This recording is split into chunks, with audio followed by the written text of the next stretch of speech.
फलटण तालुक्यातील कोळकी येथील जमीन भोगवटादार वर्ग 2 मधून वर्ग 1 मध्ये रूपांतरित करण्याच्या प्रक्रियेत कथित बनावट मूल्यांकन दाखला सादर करून शासनाची फसवणूक केल्याप्रकरणी फलटण शहरातील 8 बिल्डरांविरोधात गुन्हा दाखल करण्यात आलेला आहे।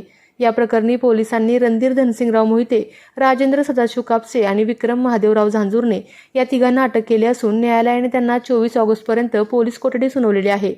रणधीर धनसिंगराव मोहिते, निखिल रामदास देवकर, प्रवीण ज्ञानेश्वर नाईक निंबाळकर, रामचंद्र ज्ञानेश्वर नाईक निंबाळकर, अभिजित तुकाराम इंगळे, राजेंद्र सदाशिव कापसे, विक्रम महादेवराव झांजुर्णे आणि वीरेंद्र विक्रम झांजुर्णे या सर्व राहणार फलटण अशी गुन्हा दाखल झालेल्यांची नावे आहेत।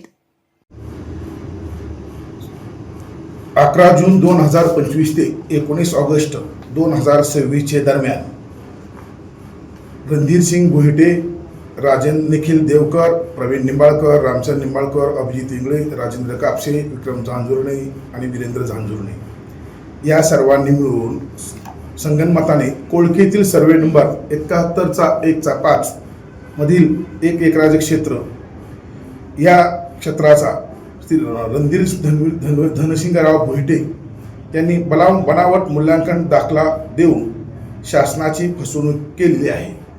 त्यामुळे अशा प्रकारचा बनावट दाखला देऊन यातील फसवणूक केल्याच्या अनुषंगाने अभिजित सोनवणे निवासी नायब तहसीलदार फलटण राहणार जिल्हा सातारा या नायब तहसीलदारांनी फलटण शहर पोलीस येथे तक्रार दिल्याने गुन्हा रजिस्टर नंबर 306/26 भारतीय न्याय संहिता कलम 318/4, 336/3, 337, 338, 340/2, 340/3 आणि 340/1 याप्रमाणे 19 ऑगस्ट रोजी गुन्हा दाखल करण्यात आलेला आहे।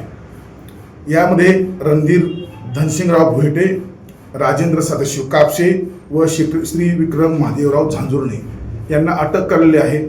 माननीय हुजूर कोर्टापुढे यांना नेले असता यांची पोलीस कोठडी सोमवार 5 दिवसासाठी सोमवार दिनांक 24 पर्यंत देण्यात आली आहे।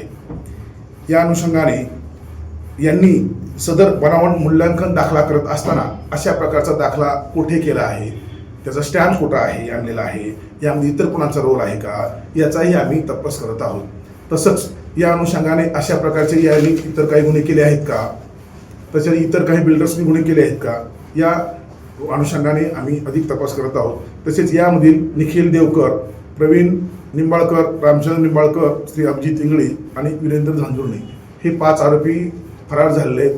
त्यांचाही आम्ही कसोशीने तपास करत आहोत। त्याकरता आमची फलटण शहरची 2 तपास पथकं आम्ही रवाना केलेली आहेत। सदर गुन्ह्याचा तपास माननीय श्री SP पिंगळे साहेबांच्या मार्गदर्शनाखाली API श्री सचिन शिंदे हे करत आहेत। जरी सर्वसामान्य जनतेला अशा दृष्टीने काही फसवणूक केल्याची माहिती, खोटी कागदपत्र केल्याची माहिती जर त्यांना कळाली तर त्यांनी शासनाच्या निदर्शनास आणावी असं मी फलटण विभागाच्या वतीने सातारा जिल्हा पोलिसांच्या वतीने आवाहन करतो।